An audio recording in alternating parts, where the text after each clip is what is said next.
మెదక్ జిల్లా కేంద్రంలో 2020 నవంబర్లో శంకుస్థాపన చేసిన మినీ రైతు బజార్ పనులు 3 సంవత్సరాలు గడిచినా పూర్తి కాలేదు.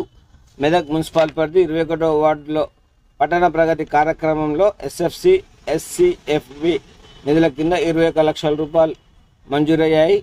ప్రధాన పోస్టాఫీస్ వెనుక భాగమైన కొత్త రైతు బజార్ నిర్మాణం కోసం 12/11/2020 నాడు అప్పటి మాజీ ఎమ్మెల్యే పద్మా దేవేందర్ రెడ్డి శంకుస్థాపన చేశారు. 30/12/2023 నాటికి కూడా ఈ రైతు బజార్ నిర్మాణం పూర్తి కాలేదు.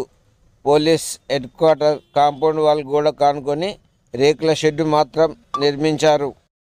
అందుకు సంబంధించిన టైల్స్, విద్యుత్తు సౌకర్యం కల్పించలేదు.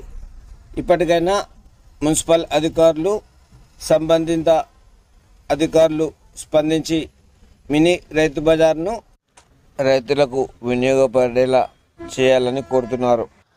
మెదక్ నూతన ఎమ్మెల్యే డాక్టర్ మైనంపల్లి రోహిత్ రావు ఈ మినీ రైతు బజార్పై సమీక్షించి నిధులు అవసరమైతే నిధులు మంజూరు చేయించి పూర్తి చేయాలని రైతులు కోరుతున్నారు.